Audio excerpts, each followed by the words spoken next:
not my mother. So this story happened about 11 years ago.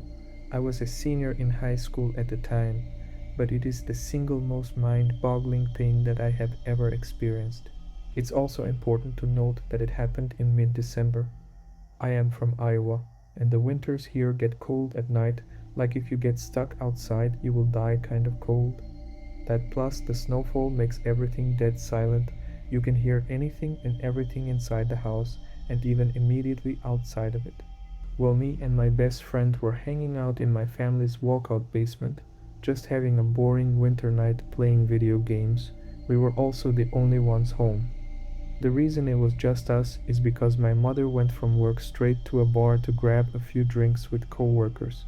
So me and my friend thought it would be a good idea to break into the family wine and live a little.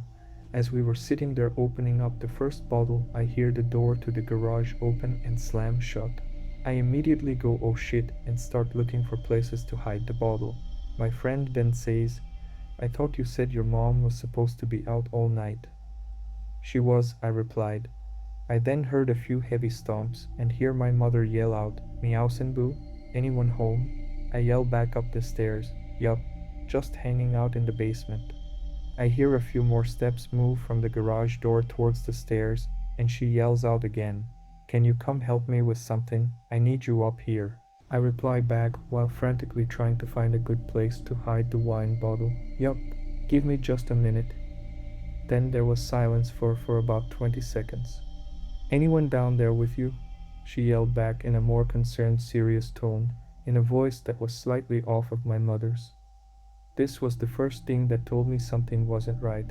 Our family never cared if anyone was over, as our house was a very open house to all family and friends. And the voice, it was just wrong, like it sounded like my mother's, but it was missing something that I couldn't out my finger on. Weirded out, I replied back, Just Colton. After I yelled that back to her, I found a good place to hide the bottle and began walking up the steps to the next level. Now, as I was walking up the steps, I couldn't help but feel the overbearing silence of the house and a slight electric twinge that something isn't right. When I got to the top of the steps, I look over to where the door to garage is and also the kitchen right next to it, and it's black, pitch black, all if the lights were off, and there was no moonlight shining through any windows. I walked over to the kitchen yelling out, Mom, where are you? There was no reply, just silence and darkness. I feel the electric twinge turn into full needles, and my adrenaline kicking in full force. I have to get out of here as fast as possible. My mother was not home. I run back down the stairs, grabbing my coat along the way. What's wrong? Colton says. My mom's not home. I reply as fast as I can, looking for my truck keys. What do you mean? You were just talking with her? I could see the confusion in his face. There's no one home. We need to leave now. I took a few steps towards the back door that opens up to the yard, and then I see my dog shaking on the couch and my cat growling behind it. I couldn't leave them. I just knew that if we left, something would happen. Are we leaving? Colton said, still confused as all hell. No, I can't leave them here alone. Something is really off. I'm going to call my mom and figure this out. I pull out my phone and call my mom. She picks up immediately. Meows and Boo. What's going on? She answers. Mom, were you just home? I heard you yelling for me from the second level, and when I went up you weren't there. I said frantically, hoping that she was playing a joke. No, I'm just leaving the bar. I wasn't feeling very well. Are you okay? What do you mean you heard me? I fill her in on the whole story, and she rushes home. Colton and I stayed in the basement with the animals until she got home. But before she did, you could hear something upstairs, not walking or sitting on things, but a pressure in the air, like a black hole was slowly moving from one room to the next, and the word that I would instinctively describe it as is hungry. When she got home, you could feel the thing leave just as quick as it came, like an overbearing predatory presence had just flown away. We still have never figured out what the hell was going on, and this is just one story of many unexplainable things that have happened to us. But this is the easiest to write down, and one that I was happy to have a witness. My mother has passed away now, and I have moved away to Arizona, But whenever I go back to Iowa and I see Colton, he still gets creeped out by what had happened.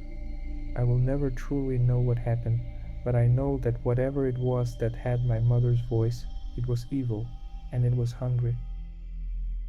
Help me, I'm lost. This is my first post, and is a true story. I was living in a rural area in Oklahoma with my mother at a small lake house, and I'm probably 10, 11 at this time. One night I'm sleeping in my room when I randomly and abruptly wake up for no reason. This was not normal for me, and I felt very uneasy. The only sound I could hear was my mother snoring in the next room on the couch. I rolled over and tried to go back to sleep, but my need to use the bathroom was growing more urgent, so I grudgingly forced myself to head that way. The bathroom is on the other side of the house, around the corner and past the kitchen, and finally down a long hallway on the right. So after I made the trip and finished my business, I flipped off the light switch and started heading back to bed. That's when I heard the distinct click of the light switch, and I saw the glow of the bathroom light in the hallway. Terrified, I slowly turned around just to witness the light in the bathroom start clicking on and off. Click, click, click, click, click, click. Finally, it shut completely off. In the dark of the hallway, my eyes began to make out a white shape near the end of the hall. It was around my size and crouched to the floor. At this point, I'm frozen to the spot as my mind begins realizing that no one else is home except for my mom and myself. Then the white shape began whispering in a quiet man's voice, "Help me, I'm lost."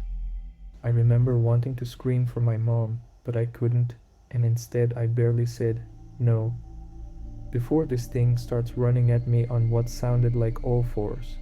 I quickly ran through the kitchen and around the corner before running to my sleeping mother, shaking her awake. I remember saying, it's coming," and my mother's eyes going from dazed to alert in an instant. She asked me what was going on, and I saw her eyes look over my shoulder before she screamed. Remembering her scream still makes my blood run cold. Never had I heard pure terror like that in my life, even to this day. She grabs me by the arms and pulls me into my room and slams the door.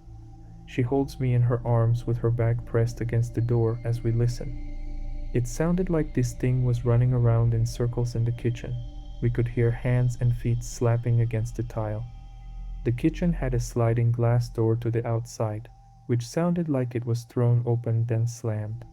We sat there horrified until daybreak.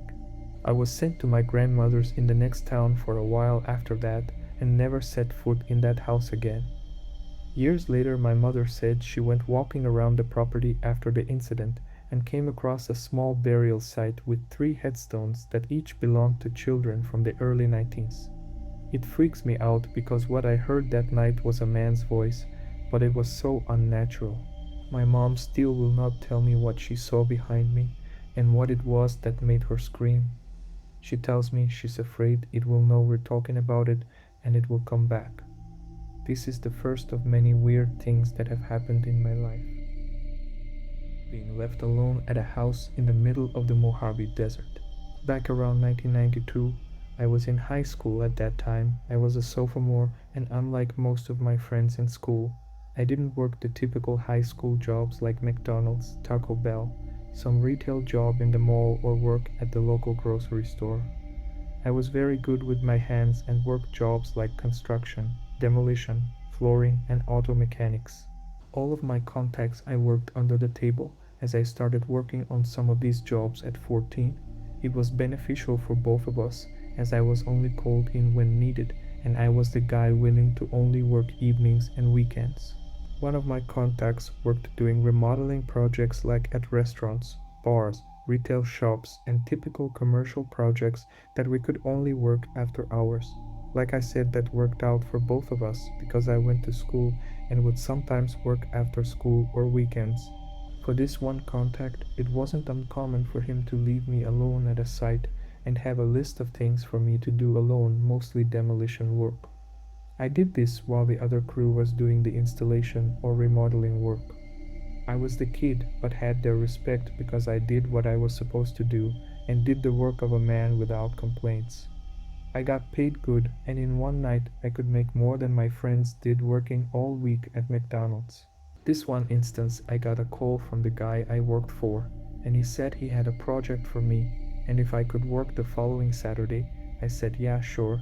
He said be sure to bring food and lots to drink, as there was nothing nearby.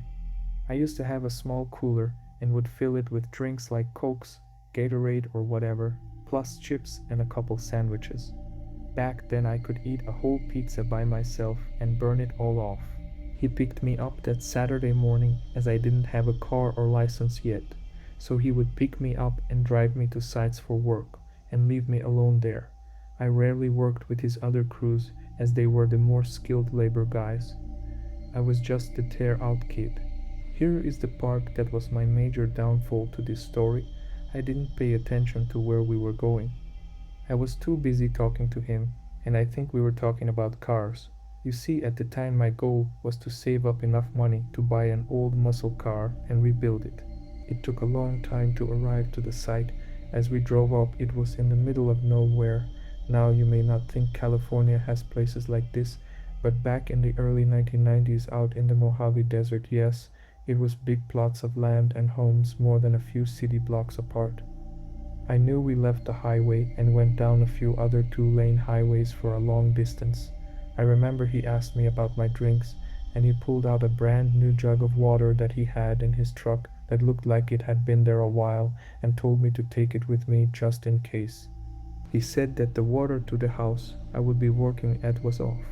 As we pull up to the property, he is in a hurry to drop off tools and get to another work site, so I hurry up and help him with things like breaker bars, shovels, pry bar, hammer, broom, several big trash bins, and a small tool bag that I often had with me.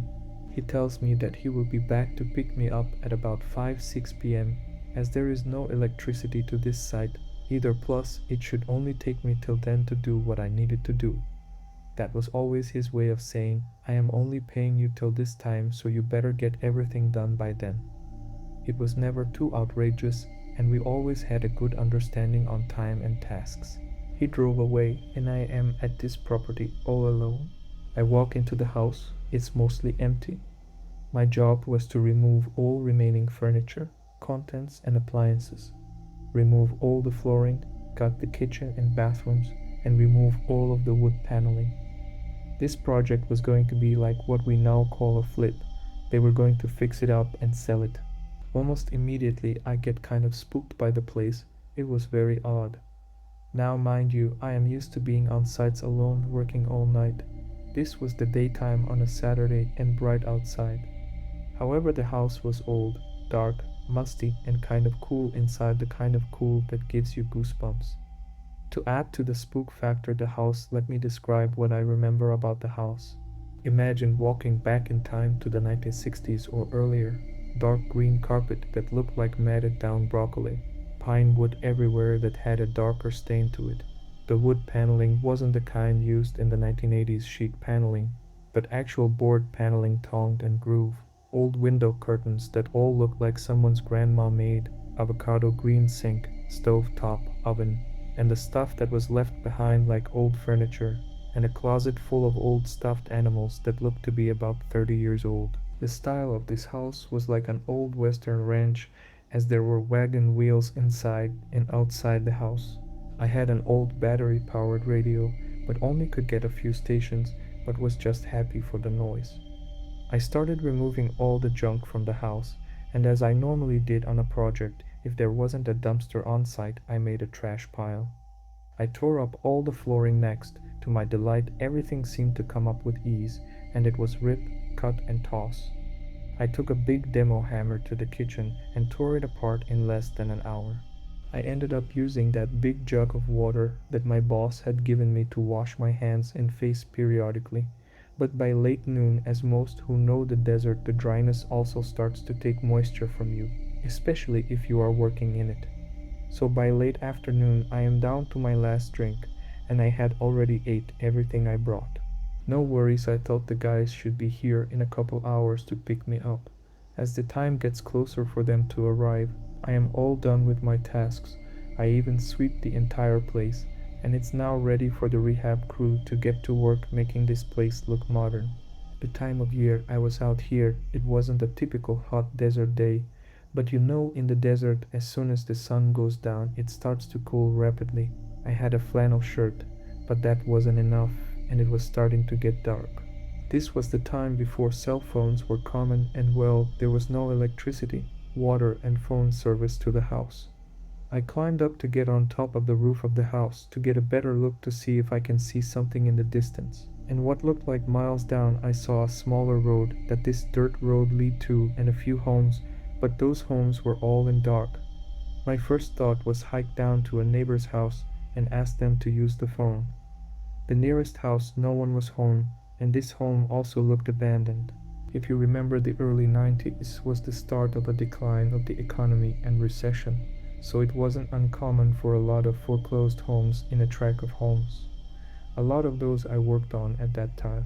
I started to think about my options as darkness fast approached. One was to stay at the house until morning, to hike with what little water I had a few miles in the dark Mojave night. 3, wait until early morning and hike out of there to some sort of civilization. It also suddenly occurred to me that no one knew where I was except my boss. I don't know if he told anyone else where I was, and certainly my family wouldn't miss me until maybe Sunday night. But I didn't even tell them I was going to work there. They knew me and how much I would work to save up for my car, that they never worried about me not coming home. As full darkness was all around me, it was amazing looking out at the night sky, and lucky for me the moon was bright. I didn't have a flashlight or any way to make a fire. Even though I tried, I was going to make a small bonfire out of broken up construction debris as the temperature started to fall, probably down to the low 40s. My only option was to go back inside the empty, creepy house that somehow seemed even more creepy sitting alone in the dark. At about 8 p.m., the batteries on my radio, which was my only source of little light and noise, started to die. I grabbed an old wooden chair and sit in the living room of this house facing the door. I am starting to hear wind, odd noises which I assume are animals in the distance, and what sounds like leaves cracking under feet. I am starting to shiver from the cold, so I set off on trying to start a fire in the fireplace. Imagine like Tom Hanks in Castaway trying to start a fire. At least this is keeping my mind of my situation. Sitting in this living room, next to the fireplace, the house seems even more darker than it should have.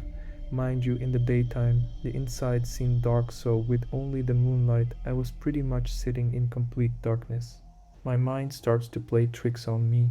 I am seeing shadows moving outside and inside the house. I am also starting to hear someone talking like whispers or something. I get up from my chair and yell out hello, and just as I do, I hear something fall from the other side of the house. I run over to the door and go outside again. At least in the moonlight I can see better, but off in the distance I hear noises and see movement, but can't make it out. I have my pile of tools by the edge of the house ready for when my boss picks me up, so I run over there and grab Big Daddy. It was my heavy pry bar that I used in demo. I was ready to defend myself for who or what was out there. I have to keep moving because my undershirt and flannel shirt wasn't enough to keep me warm. The wind was also starting to pick up, and for as far as I could see, no lights around me. I didn't want to try to make it up on the house again out of fear of falling in the dark, but I get up on top of the gate just to try and gain a little bit of altitude to see if I see some house lights on nearby or car lights. My mind went to the stories that circled around at the time about how people would come up to Mojave Desert and bury bodies, how there were Satanist groups out here, and how people would go missing for no reason out here. Every noise had me on edge, and every shadow had my heart pounding. Now I knew no one was in that house, but I swear I would hear noises from inside. I huddled up on the front porch, looking in the living room window, expecting to see someone at any moment. By around 11 p.m., I look at my watch, thinking this is going to be a long night, as all this stuff only happened since it got dark. I don't know how I am going to make it another 6 hours till daybreak. I start thinking the moment it gets to be daybreak, like the moment light starts to appear on the horizon, I am going to take the little water I had left and walk east. I knew going east I would eventually make it somewhere. The dirt road I was off of, I knew that direction led to a paved road. Closer to midnight, I am wide awake, my eyes are fixed on the dirt road, thinking that any time now a car would come down it and maybe they can call for help for me. I remember casually turning to look back into the house, as all this time I keep hearing noises, but telling myself maybe a rat or some animal. I see a shadow of a person move from the kitchen to down the hall. I jump up from sitting down and was like, that is not an animal, that is a human. I start backing my way out of the porch towards the pile and trip over debris and fall down on the ground. I get up but fall again. It was like something pushed me down or my imagination. But all of a sudden, these bright lights are coming closer to me as I am laying on the ground. I jump up and it's my boss. He is looking at me like, what the heck are you doing? I was just so glad to see him. I wasn't mad or anything, just asked him what happened. He said that he was sorry, but he thought the other crew was coming to get me, and they thought that he was coming. So no one actually came. He said it wasn't until later in the evening. He asked the other crew leader about how far along I got, that he said I didn't go get him. While it took him almost 2 hours from where they were working to come get me. He felt really bad and told me he was going to pay me for the entire time I was out there. He also grabbed a can of Coke from his cooler and asked me if I was thirsty, and I drank that all in one gulp. Once we got back towards civilization, he went through a fast food drive-through, and I ate like I had never ate before. As he was driving me home, I asked him about the house. I told him how creepy it was. He said he didn't have any information on the house, only just what we were supposed to do. After that, I made sure to always keep extra batteries, flashlight, and double the amount of liquid.